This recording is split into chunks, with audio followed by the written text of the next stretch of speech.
Welcome everyone to Hunt the Habitat. A great dog and a shotgun will only get you so far in the uplands. In this podcast, Ann Jandernaw helps us to attain a more in-depth understanding of the birds we love to hunt, their habits, their habitat, and how those change through the year and through the hunting season. Hunt the habitat, find the birds.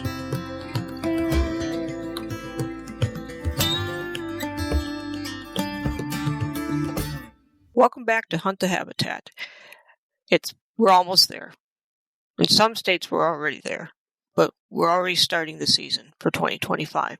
So the focus I have for this episode is early season hunting, habitat, heat, and timing. We're going to dive right into this, and in this week we're looking at some of my favorite topics that I like to cover for early season hunting. Now, a lot of folks think it's just about getting out at first light, but I'll expand on that. That's not the whole story. Early season success comes down to really three things: habitat, heat, and timing. It's about knowing which cuts to hunt, reading the dew, of course, keeping your dog safe in the heat because it warms up quickly in the beginning of the season, and understanding when the birds are actually on the move, which relates to dew and to heat. I'm going to walk through how I scout my cuts and why I work and like to work east-facing areas first. Also how I use Scout and Hunt maps that I have to mix it up. And even a few unique little ideas I have of how to determine if you timed it right for the hunt. And a couple stories here and there about clients and missed shots and things like that, and a secretary named Dorothy. So we'll settle in and let's break down how to hunt the habitat and find the birds. The cuts I like to hunt, they are 9 to 12 year aspen cuts. That's what I personally like where I'm at, and that's what's proven successful for me. So I go to my maps, I find the cuts, and I always find backups because you never know if you're going to be parked out. But that's the density and where there's a chance of having a floor that has the fresh greens and browse that's just right for a grouse. Remember, they're not pheasants that like weeds. These birds, and woodcock as well, need a pretty clean floor. I want at least 60% of the stand being usable cover, which means you're going to have a tight canopy, you'll have a little light coming into the floor, and of course then that produces a salad on the ground. Also, it never hurts to have a trail that's got a salad on it for these birds. So when I'm stepping in, looking at cut over and watching the dog work, I'm always scanning ahead, looking for a floor of the qualifications I just met. And I tend to shift to those areas. And then I look for a change in the habitat, whether it be a density change or whether it be a change from one type of cover to the next type of cover, or a change in the shrub component. I'm looking for changes within the cut, but also with a floor that's not weedy. And these are areas where the birds feel the most comfortable early in the season. So that's, first off, how I determine if I like a cut or not, because I started with a 9 to 12-year-old aspen cut, and then from there, I just described it. But now, this is the next key part, timing the window. Here's the truth. It's not always at first light. You're not camping out and sitting there waiting for the sun to come up. You've got time to go eat, and you've got time to have a cup of coffee and to get there. It's okay if you're there a little bit early, but I saw one guy that was sleeping in his truck. I thought, that's a long night. So anyways, but one of the things I use a lot, and some people have laughed about it, and it's been true, and I used it all through guiding, was reading the moisture. And a great way to read the moisture, which I'm talking about the dew early in the morning, is how wet your pants are. If they're thoroughly soaked, you're too early. Birds don't want to fly with wet feathers. The grouse does not have a lot of oil in their feathers to keep them dry. So they're going to try to stay dry because, that's part of being able to escape if they have to escape fast. So when my pants are half wet and half dry, I need to be where I think I'm going to find the birds. not just starting out. So think about the lead time that you have to have going from, okay, I'm going to park the vehicle, I'm going to walk to where I want to be, and I know I find birds in this area. Time it out. Time it in to where I have to park. Time it to how long it's going to take me to get it there, and time it to where the birds are at that you think that where you're going to find them. So knowing if your pants are half wet, half dry, or are totally soaked, it's just an indicator of the amount of dew that you're going to have to deal with. And these birds aren't going to move when there's a whole bunch of dew unless you push on them and push them out. So, and that's also, if you're getting to these spots and working an area as your pants are drying out, that's the time when these birds are starting to move around. So at that point, that's when the dog has the best chance of picking up fresh scent. So there's another aspect: heat, cover, and sunlight. Aspen cuts with full foliage are like greenhouses. When that sun hits them, there's no air movement, humidity hangs heavy. Inside that cut is hotter than outside, and the dog will feel it first. My rule's simple: if I'm hot, I know the dog is extremely hot. I always carry extra water. Never assume there's some water along the trail that's going to be there for you to use. Sometimes it just plain dries up. I also like to hunt east-facing cut areas first. On sunny mornings, that's where the dew burns off earliest. Birds love to feed in these areas first, and the dog can work cooler ground. But as temperature climbs, I shift into shaded pockets. It's almost like the backside of the hill where the sun hasn't reached yet.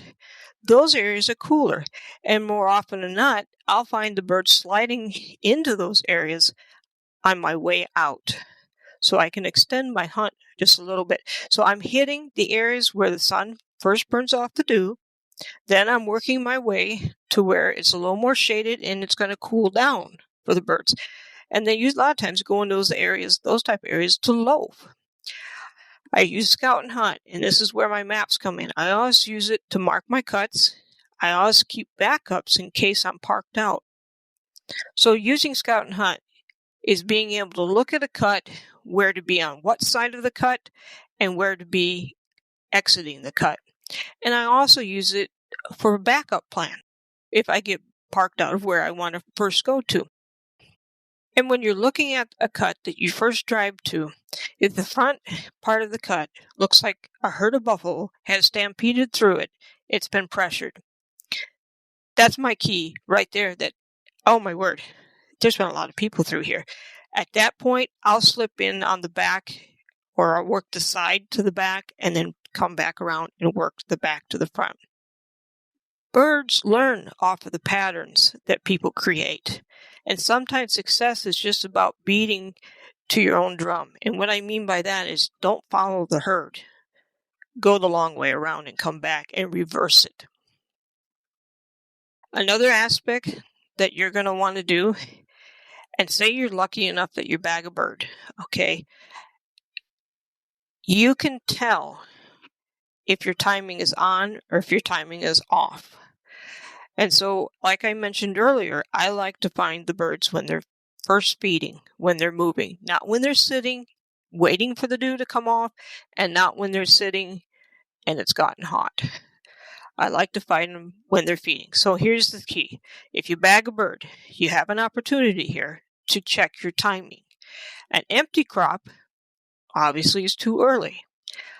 A fermented food in the crop, that grouse has been sitting there a long time already, and its crop already filled, it's already eaten, it's not moving anymore, it's just sitting there, and the crop is basically there, the food's there, and the contents of the crop are fermenting. A fresh crop means I just hit it right, and it's going to be not empty, it's not going to be fermented, it's going to be fresh. You know, you don't just look at the food only, because you're not always going to have a bird to check its crop, but think about the dew. Think about, this is a big one, the sun angle on the cut. and how far your shadow comes off of the edges into the aspen cut. As it gets hot, those shadows mean a lot for those birds. One, it's a little darker, a little harder to see them, but also they're staying cool. They're not going to sit out there and bake in the sun. So every crop you can check is a lesson in timing and in habitat. And you know where you found the bird is very close to where they fed. So many times you need to mark it. If you can remember where it is in the cut, that's great. But when you encounter birds, look at the habitat. Look at what they were in, what the habitat is built out of, and the structure of the habitat, but also look how they escape. Think about how you're working your dog. Are you pushing it? Is the bird peeling off to the right? Is it peeling off to the left? Did you force the bird's hand, so to speak? Or has that bird been left to, I heard you coming, now I'm going to escape? And watch the dog, how it reacts. Or if you get a flush, look at what direction the bird is flushing. And you wonder, why does this all matter? It's because feeding birds, moving and laying down scent will always give your dog a better edge. A loafing bird, they're tight. They're many times under pines, or they're tucked into the shadows, and their backs are typically to the escape cover. They're tougher to flush cleanly and get a track on them of what's important to that bird, because you get a chance to see how that bird is interacting within that cut, and you can learn what the bird likes and doesn't want in that cut as to the directions it goes and how it reacts. So timing just doesn't tell you where the birds are. It shapes how they behave and how you need to react to the birds and how you can learn from the birds. Pay attention to more than just birds. One last piece of advice here. Turn off your phone. You need to be in tune into the dog, in the cover, in the birds. I can't count how many times a client's ringtone has blown a perfect setup. One guy even answered and yelled at his secretary while the dog was on point. I told him, you better apologize and send her flowers. At lunch, he actually did. He came back grinning and said, you'd be proud of me. I sent Dorothy flowers. So I imagine from there on out, when that guy went hunting, the phone hopefully was turned off. And I probably, the secretary knew not to call again.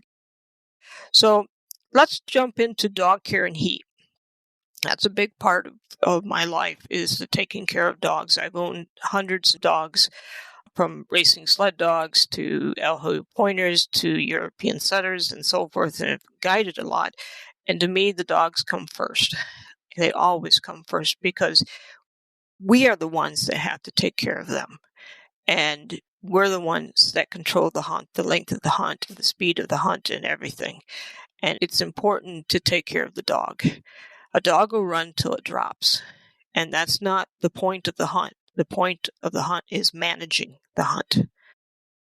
Okay, dog care. Now let's talk about this dog. Because heat will take a dog out quicker than it'll take you out. Meaning, the dog's going to get hotter before you get hot. So you got to think about that. And the other part is, the key is hydration before the hunt. That's another part. It doesn't start the day of the hunt or the evening before. It starts multiple days beforehand, making sure that they're hydrated.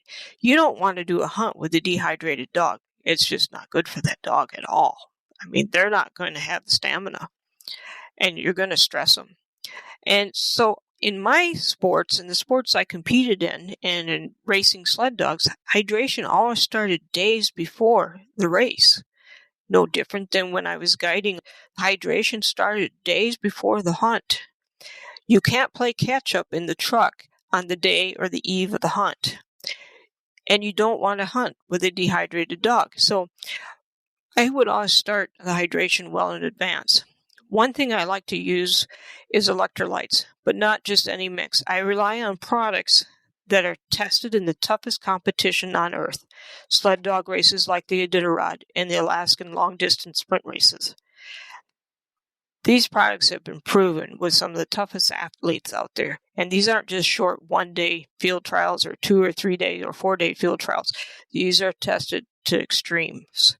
And that's why I like them. I like them because they have been tested on thousands of dogs and they've also been tested in a really tough environment. So I rely on products, and I'm saying it because I use it myself and I like it. So the dogs need to work harder, longer, and in worse conditions than any bird dog will ever be hunting for, an afternoon or an evening or a morning or whatever. If a supplement can prove itself in the sled dog world, I'll trust it in my woods. So my go-to is actually by a company called 10 Square Racing, and it's a Revive Active Canine Supplement. I'm not sponsored by them, but I know it works because I use it. Coming from that background, I want products proven over many days of competition. So hydration is part of planning. Start it early, keep the dog fueled, and watch them closely in the cut. And also, here's the one thing. You can do all this, but if your dog isn't in shape, they shouldn't be fat or carrying extra weight. If your dog isn't conditioned, it's your responsibility then, if you're going into a hunt, that if your dog isn't in shape, it isn't ready, you need to cut the hunt short and then slowly build them up safely. End of story. No excuses. Do right by the dog. If you do right by the dog, you'll have a dog that basically will be ready to go through the rest of the season. Because if you're running a dog that's not conditioned, there's a high probability it's going to overheat and get stressed, or that it's going to get hurt. So let's bring this all back around. And these aren't long podcasts. They're going to be short and to the point. Know where you're going to hunt. Time when you're coming into the hunt. The cuts you choose, the window of your hunt, and the way you care for your dog. All together, that makes a difference. Keep the water and the electrolytes in your hunting bag. Hunt those east-facing cuts and mix up your approach going into the hunt. Look at your maps. Mark your maps up. Have a list. Rank these hunts as to, okay, this has a nice cut here. There's older marginal habitat nearby, which would be an area for these birds to ship. And say, okay, this one doesn't have much conifer, but that one has a lot of conifer. Is it raining? Is it going to rain? What's the humidity? Are the birds going to be moving? You have to think about all things. Get the timing right, and your dog will do the rest. If you can hunt them when the birds are moving, you're giving your dog a much better chance, and even yourself a better chance of bagging a bird. So, thanks for listening. I hope this helps.